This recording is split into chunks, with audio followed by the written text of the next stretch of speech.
Welcome to Make Your Mark podcast, where guests share their experiences, insights, and tactics to help you accelerate your business. So building, scaling, and monetizing your business is made easier. And I will be your host, Kay Suthar. Hey guys, welcome to another episode of Make Your Mark podcast. And oh boy, do I have an amazing guest for you today. Her name is Amy Atkinson. She's an award-winning serial entrepreneur, property investor, speaker, wife, mum, and it is her mission to transform business growth of service-based businesses by making sales from social media. Yes, people. Oh my goodness, we're going to do a deep dive of what this is all about, how to do this the right way, because we know social media is huge, but none of us are really doing it the right way, right? Well, not majority of us. And so Amy is here to debunk all of that for us today. Amy, thank you for coming onto the show. Oh my goodness, I'm so excited. I'm so excited to be here. Can we talk about how we met? Oh, go on then. Go on. So Kay and I have got, if you ever see any banter between us online, hi everyone, by the way, I don't even think I've said hello. We were stood in the queue next to each other, weren't we? To go on the event. Yeah. And did you say to me, or did I say to you, oh, do I know you? And we were like, yeah. We've both realised that we sort of knew each other and we're like, where the fuck from? Right, so I think it was, I saw you and I was like, oh my God, I know your face. Right, and it was like, where from? I was like, don't know, was that this event? And I was like, no. Oh, it must have been social media somewhere, right? that we kind of connected or something. And then, yeah, we just had a laugh and we just started a conversation in this queue as we were going into the main room of this event. And then there on in, we were like, who are you? Oh, I don't know. It's such an in joke, isn't it? People are going to be like, well, that wasn't funny, but cool, good for you. And what was the funniest thing? Like, I'm terrible, right, with like remembering, like, especially when you go to events and several events, like who's who, right? But I'm good at remembering faces. I just don't know where from. I'm shit with names. Right? And so it was later on that same evening that I walked past you again and I was like, hey, I know your face. And you were like, yeah, we already spoke when we were walking in the room. And I'm like, oh, damn, yeah, that's right. Oh, my God, hilarious. Hilarious. And we weren't even drunk at that point either, I think. Oh, my goodness. And so now we've got this running joke that every time we see each other on social media, it's like, I know your face. Oh my goodness. Oh God. All right. So Amy, you are the master at social media, making sales from that, which is amazing. Now, before we get into that nitty gritty, I would love for you to share with our audience a little bit about your journey, the twists and turns, the ups and the downs, because we all know building a business doesn't happen with a click of a finger. There is a journey there, isn't there? So what did yours look like? Mate, it was an absolute nightmare, if I'm completely honest. I actually started my business, or my first business, when I was 16, but I'm not going to go back there then because nobody needs to know about that, and it's just not instrumental to my story. But I started my digital marketing agency 11 years ago now, totally in a freelance capacity. And there was a lot of mindset stuff going on. There was a lot of I'm not worthy stuff going on. But anyway, I know my shite, and it grew quite quickly. So it very quickly changed from freelance to agency, because I then started managing a team to help me deliver on the client stuff. Fast forward 4 or 5 years, everyone remembers what happened in March 2020. But I was there having the time of my life. I felt like, I'd really hit the level of success that I had in my head of what I wanted to create. My husband and I are in the Maldives, and we were thinking to ourselves, like, COVID was here, obviously. But we were like, oh, we've made it. They're not going to ship us home from the Maldives. They fucking did. So 3 days later, having spent 24 hours not driving there, you don't drive to the Maldives, flying there. Yeah, 3 days later, we then had to come home. But in the process of like getting the announcement and all of the paperwork to basically get on the next flight home, I'm obviously checking my emails because they said to us, we're going to email you and you just basically need to drop everything, pack your bags and go. And it could be within 4 hours that you've then got to be at the airport. Like, it was a real quick turnaround. So I was glued to my phone like an absolute weirdo. And because I was then on my emails, I then started to see client emails come through. And my first client email came through and she basically said to me, she was like, Amy, I'm really sorry. I don't know what's going to happen to my business over the next few months. Can we put all of our work on hold together? And I was like, yeah, sure. I totally get it. I understand. Like, I'm not a dickhead, right? If somebody says to me, I can't pay, I'm not going to be like, I'm going to take you to court unless they're being a complete cockwomble. But we're not going to go into that. Anyway, 24 hours later, a whole load more emails later, and I literally lost my entire business. So there I was, freaking drowning in my cocktails rather than like loving life with my cocktails, because I'd gone away thinking that I had this business that I absolutely loved and I really loved all my clients. And then literally I was flying home early, and I mean, this is first world problems, isn't it? But whatever. Flying home early to no business. But Right. I also had a team to now pay for. I had my own family to pay for, all of the things. And I had to think to myself, what the fuck am I going to do? Because I've still got bills to pay. And yes, we can claw back, but you've still got a team to look after who have got families that they've got to look after. And it was just the most unbelievable pressure that I think I've ever felt in my life. And I had to get creative. I had to seek out what my next opportunity was. And it was then that I was like, okay, well, I know what to do. My clients are obviously not going to be able to pay me to do what to do. What if I offer them how to do it? And that was kind of where my coaching and training side of the business was born, but it was not launched because, again, mindset crap came in the way. And I was like, I don't believe in myself. I'm used to working with. So in the agency, you know, these are multi-million-pound clients that spend tens to hundreds of thousands of pounds on marketing. So what came into my brain was like, I can't help one-man bands when they've not got a marketing spend. Like, I was really getting in my own way. And so even though that basically got me through the next year, that coaching and training and delivering that as a service then got me through the next year.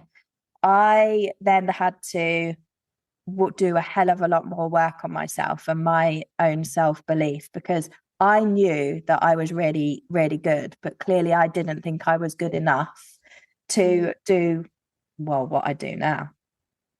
And so I then didn't properly launch my business until, where are we now? We're in 2026. It was the beginning of 2024. So 2 years ago, I didn't properly launch my coaching and training side of my business until then. And I just went all in. And I don't have your normal story online. One of the things that I know that I can do very well is make sales from social media, because I did it for clients for 15 years. But I'd never done it for myself. Everything that I had built before was through word of mouth referrals because I was doing a good job. But I had to just back myself, go all in, talk about the results, talk about all of the things that I know will activate my audience in order to want to buy. And then suddenly by the end of the year, with a whole lot of fucking work, let's just be honest about this. Yeah. I then had created that side of my business that was then a 6-figure business that everyone is like, oh, I want this 6-figure business. But yeah, strategy, putting the hours in, putting the effort in, putting the mindset work in, bringing that all together is what then created those results. Wow. Okay. I got so many questions for you on here Oh, hit me. that I know our audience will be like popping up with questions as well around this. So a lot of people when they start their business or they're in their business, right, and they could be in the business for many, many years, still go through the whole mindset and self-sabotage and all of that. What did you do, right, to get yourself out of there and be like, no, like I do have value, like people do want to hear and learn about what I do. What was that turning point for you? Do you know what? I thought I was missing a trick. And when I invested in a course on doing what I do. No Jokes. way. Yep, I invested in a course teaching me to do what I already flipping did. And that course was the best thing that I ever did for myself, not because by any stretch of the imagination did I learn anything. I didn't. But what I learned about myself was that my ego felt like I needed to get a certificate over here in Ah, order to then go and deliver that thing. So that's when I would like got the light bulb moment, as you like, or the epiphany where I was like, this is now me. This is not my ability. This is me. So I then invested heavily in mentorship for the last 2 years, solely working on me and my belief right. and giving myself the permission to be seen at the table, to be seen in the places that I knew that I could be, but I was just holding myself back constantly. So, one of the things, if I'm ever going to recommend something to someone, is if you feel like you're teetering on the edge of brilliance, go and fucking invest in a mentor who's going to give you that shove that you need, because I would not be where I am today had I not have done that. Absolutely. And I totally agree with you there because I've invested myself on mentors after mentors after mentors on different things.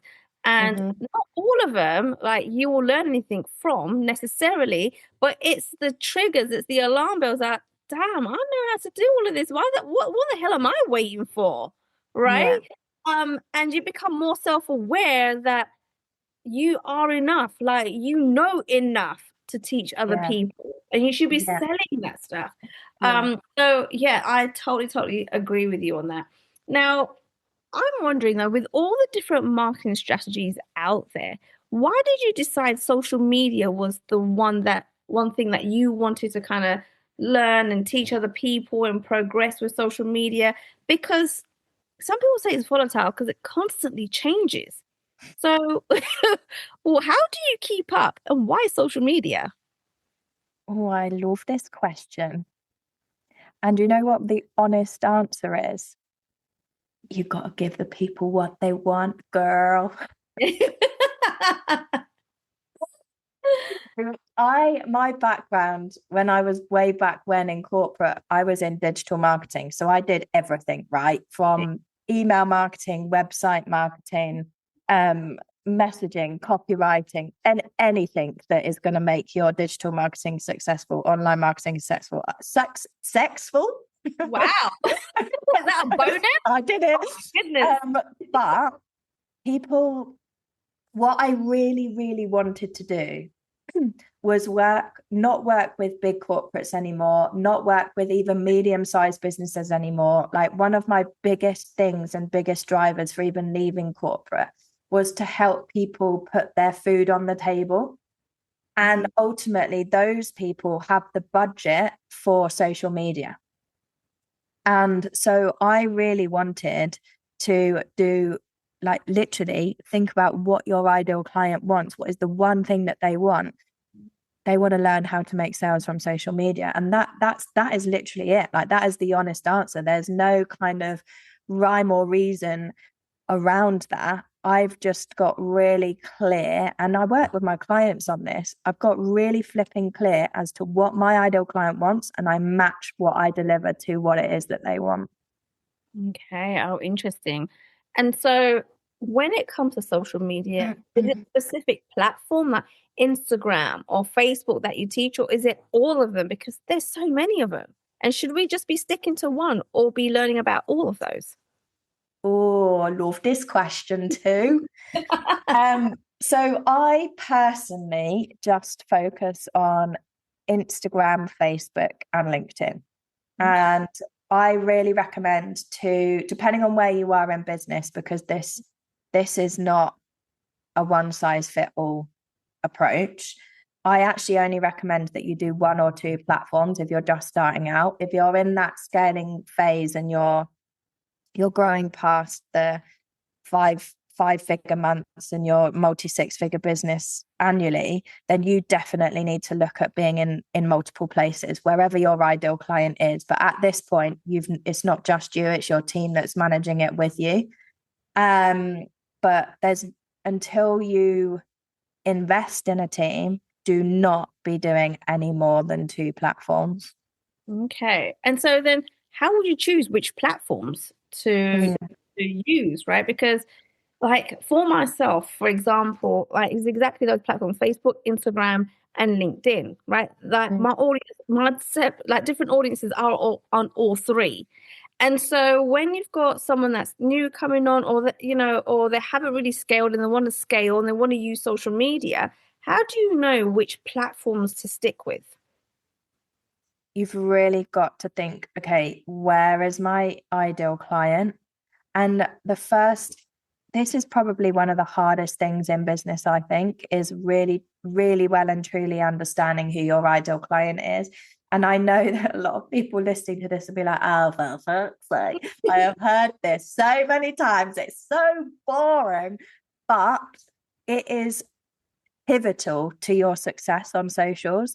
Like I've got one of my clients who actually uses TikTok. And she talks a lot about menopause. So ultimately, if she's talking about menopause, she's speaking to women in their like 40s, 50s, right? Right. And she goes wild and viral over on TikTok.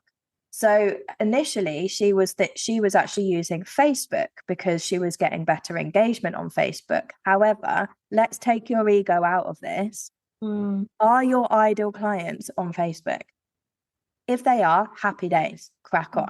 But if you're actually getting better engagement from your ideal clients on TikTok, on Instagram, it doesn't really matter where, but if that's happening for you, fricking go, my friend, go over to where they're spending time. And if you aren't sure, go and ask. Right. The amount of times I speak to my clients and I'm like, okay, talk to me about your ideal client. And I really challenge them on their ideal client and what it means and what they're thinking and da da da da da. And they're like, oh, but I don't know this. And I'm like, have you asked them? No. Oh, I love that. It's simple. Do you know what? It is just a matter of fact of just asking, doing the ask, right? It's as simple as that. And many of us don't do it, and we like to figure it out all by ourselves, right? Yeah. Which is insane. Yeah. But that is like it's not a childhood trauma because that's dramatic. But that is a learned behavior, right? That we don't like to ask for help. Absolutely. Because we've got taught we've got to be independent and that you can do it yourself. And I mean, I can hear my mum literally telling me this now. And I used to hate asking for help. And now I'm like, help me. I love it. I love it. Now, when it comes to social media, and people are thinking, oh my goodness, that's like a full-time job, right? Especially when you're a solopreneur, you're wearing all the hats in business anyway. And then when it comes to socials, you've got the carousel, you got the post about selling something, then you got another post about your life and another post about, and like, how do you like keep it all together, make it succinct, right? Have the time to do all these posts and be creative, right? And think about all these posts as well as doing everything else in your business. How do I do it? Is that your question? Yeah. I wave a magic wand and it's done. If only. that would be the dream, wouldn't it? Yeah. I've got a couple of little tips that I think will help you, but I'm also not gonna escape the fact that it takes time and effort. because it does take time and effort. So I'm never going to be like, oh, you can bash out 1 million posts in 3 seconds, because that's not true. And I have seen massive people saying stuff like that, and it does actually frustrate me because it's just not true. Right, but isn't that possible with now AI? You can bash out so many now. So the very quick answer to that is yes. And that's essentially what this lady was saying, is like, you can put this prompt in and it's a copy paste jobby, put this in. And if you can tell, and so I can tell, maybe not everyone can tell, but your ideal clients will get to the point where they can tell. So come on, guys, let's get like step ahead of the curve. And yes, use AI to help you formulate ideas, to even help you like structure your posts, but you have to put it in your own words, because the sentence structure, the words, the way that it even creates a post is so obviously AI now that actually I get bored. So I can sense check somebody in a split second of, oh, they're not even writing their own content anymore. So yes, you can. And I have even created a freebie. Oh, I can give it to you if you want, where you can create 100 reels in under a minute. I've got that, and I've got the instructions and the prompts that you can do it using Canva and ChatGPT. But go in and check what it is that it is delivering, and that takes time. Oh, I love that. And yes, we will need the link, and they will be going in the show notes, because I know everybody's like, yes, I need that. Okay, so it can be done. It can be done. I just want, if you want results from your social media, if you want sales from your social media, there is a process to follow. And yes, you can make your life easier, and you can make ideating ideas quicker. But ultimately, you still can't take the you out of this situation unless you hire somebody to do it who is like you and gets you.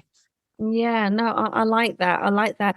And I think with AI around, having that personal touch and that human touch is needed more now than ever before.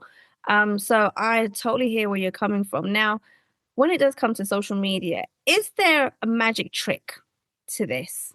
Right? Because it seems like some people get it and every single post has got engagement and everyone loves it. And then there's others that are like, none of their posts, no matter how much they're posting, putting out there, it's just not getting any engagement. So is there a magic trick to this?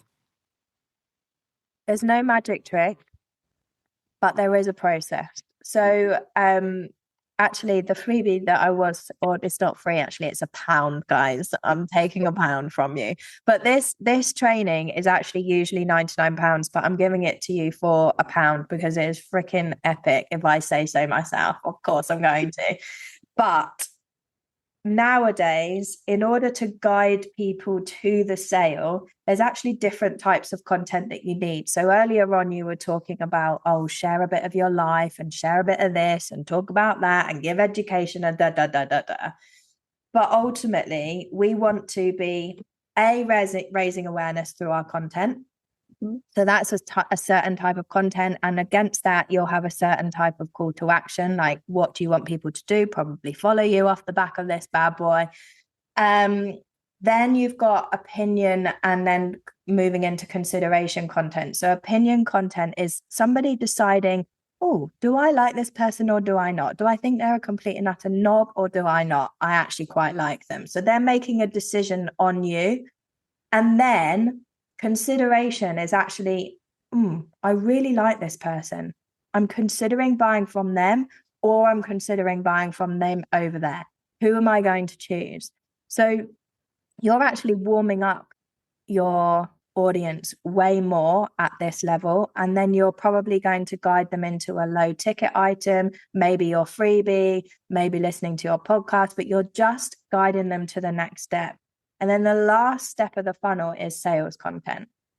So that is where you're asking directly, probably for about 2 weeks, nonstop, for the sale of one item and one item only. because ultimately we're at the beholden of the algorithms, and nobody sees every single post and picture that we put up, not a single person anymore. So Wow. we want to do ourselves a favor and take back the control and be talking about our sales stuff all the time. Gotcha. So I've done a whole training on that. I highly recommend it, because you start to understand, okay, so I need these 4 types of content.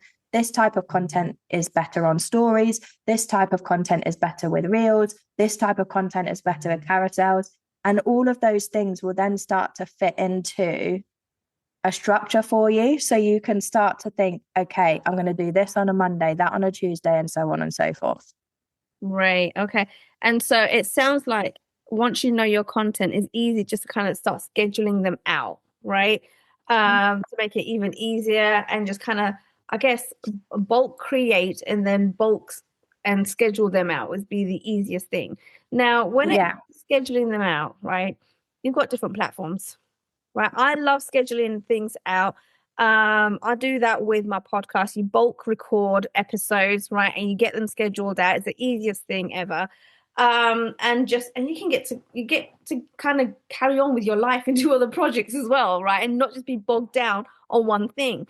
And so there are so many different platforms out there where you can schedule them out, right? There's CRMs, there's a one-off kind of platforms. You can even schedule it out on like LinkedIn, Facebook itself as well. Like, what is the best way, the best process? Because they all have their own little structures as well, right?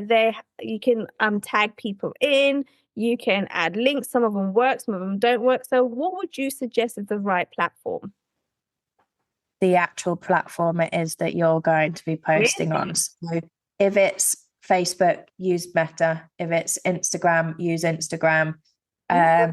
If it's LinkedIn, use LinkedIn. And obviously that is cumbersome, because you then can't copy and paste, or just like Hootsuite, for example, you can do it all, can't you? Yeah. But as much as the platforms say that they don't affect you, the fact of the matter is that it does. Okay.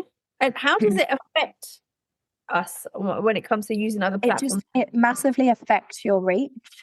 Does it? Yeah.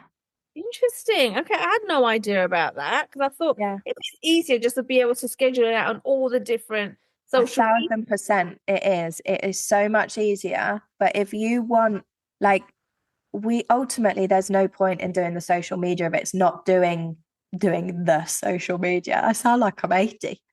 Doing social media. If you don't get the results right, and we need the reach, especially if it's awareness content, we need the engagement, we need the comments, we need people following us, and if we're not getting that from the tools that we're using, don't use the tools. Just go straight to the original platform. You can schedule on all of their platforms now. Okay. All right. I love that. So that's something new that I've even learned. So I'm not going to use these other systems anymore. That's brilliant. I love that. What are some of the, I guess, common mistakes that you see clients making day in, day out when it comes to social media? AI. Oh, really? Is that not a thing? Using AI and just copying and pasting, or thinking that they've not copied and pasted and tweaked a few words. But like I said, it's not just words anymore.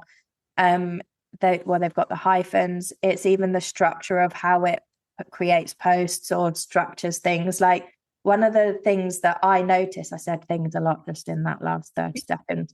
Something Right. I've noticed is everything that ChatGPT does is in threes. Yes. Okay. So Yeah. if your post, and don't get me wrong, there's psychology behind this. Mhm. So I've done sales psychology training, so I can see it and I understand it. But when ChatGPT basically puts everything in threes, Yeah. I have so no. have a little check. Yeah. Don't do it. Okay. So if ChatGPT does it in threes and there's sales psychology behind it, does that mean we should be doing it at all then? No, do use stuff in threes, just don't overuse it. So Okay. for examples, when I'm creating my content with ChatGPT, it will almost say no. It will almost always say no fluff, no hustle, no da da da da da. Fucking, I hate the word fluff nowadays. So let's just get rid of that as number one, and then you've got two left, and those two are probably quite good.